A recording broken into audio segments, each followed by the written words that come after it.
A huge problem in society today that is centuries old is that the fact that women are always being treated unfairly. How, you might ask?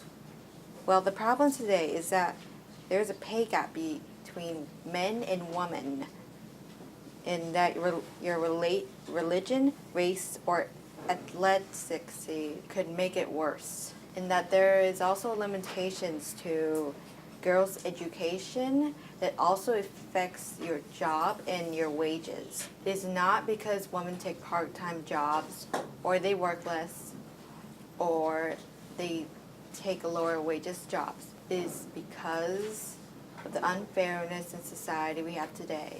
It is recorded that women are paid 80% of what men are paid in 2013. And apparently, research shows that white Americans and Asian women have higher earnings than African American, Latina, and Hispanic women. Also, American Indians and Native Hawaiians are effective to this. Even though colored women experience a smaller pay gap, white Americans and Asian women still have higher wages.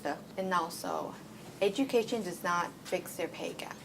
Some people think that education can close the pay gap, but that's wrong. Women that are teachers have pay gap that are lower.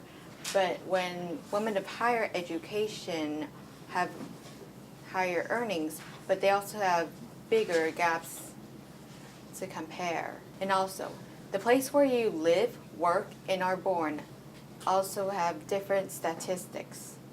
How is this relevant? Because many families depend on their daughters to provide for them, and many are in poverty. If the pay gap is demolished, then many families will finally rise out of poverty. Also, lack of education for girls is something that needs to be addressed. Approximately 1/3 of the girls in the world are married before the age of 20, and 1/3 would give birth before the age of 20. Why does this matter? Well, first off, educated girls are more likely to not marry against their will, and they will break out of poverty too.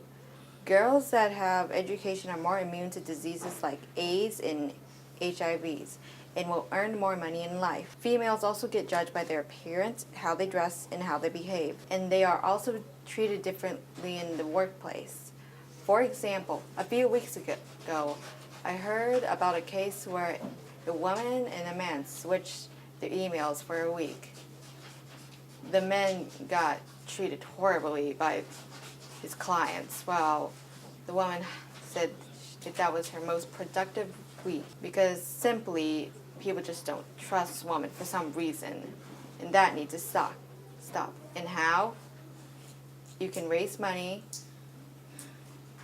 to do this, but also you can shout out to the government and companies. CEOs are already trying to fix that problem, but that won't help. Protesting won't help either. We need to take action, and we need to do it now.